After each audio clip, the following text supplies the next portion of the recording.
This is the AI News Flash for April 24th, 2 a.m. UTC.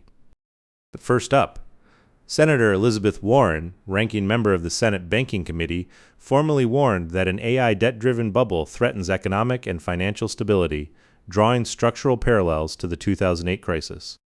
The AI industry needs roughly $2 trillion in annual revenue by 2030, but generated only $20 billion in 2025, just 1% of break-even. Analysts call the AI bubble 17 times the dot-com era and 4 times the housing bubble. Warren pressed FSOC Chair and Treasury Secretary Bessent to probe over $1 trillion in projected AI infrastructure debt, flagging shadowy lenders like private credit funds and convoluted debt structures.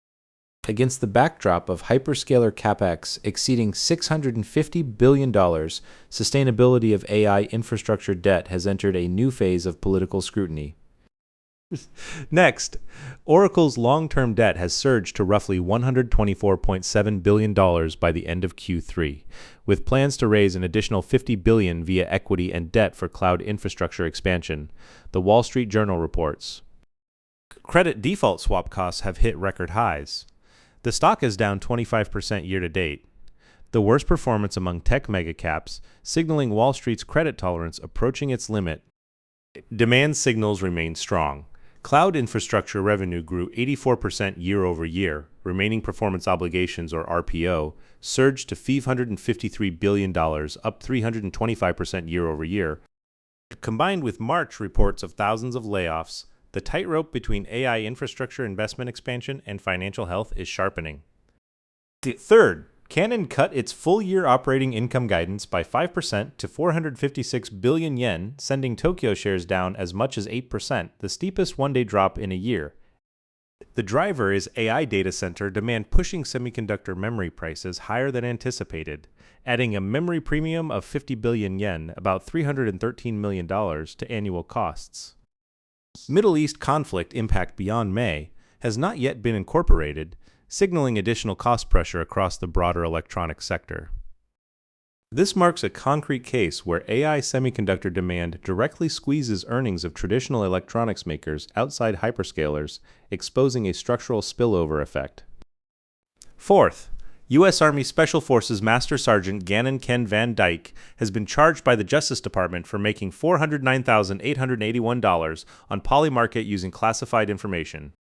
From a $33,034 stake, a more than 10x return, he concentrated 13 yes bets on U.S. military action in Venezuela and Maduro's removal between December 27, 2025 and January 2, 2026. On January 3rd, the day Maduro was captured, Van Dyke allegedly transferred profits to a foreign crypto vault and deleted his Polymarket account to cover his tracks. 3 Commodity Exchange Act violations, wire fraud and unlawful monetary transaction charges carry maximum prison terms totaling 60 years, an unprecedented case at the intersection of AI prediction markets and military intelligence. Last up, Stanford HAI researchers published a randomized controlled trial on April 24 showing LLM chatbots can effectively train practical empathy skills in counselors and therapists.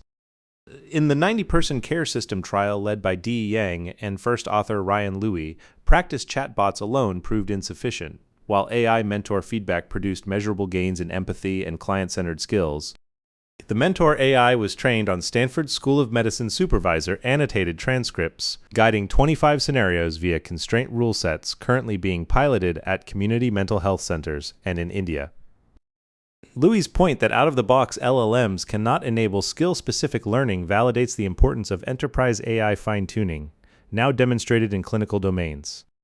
That's all for this AI News Flash.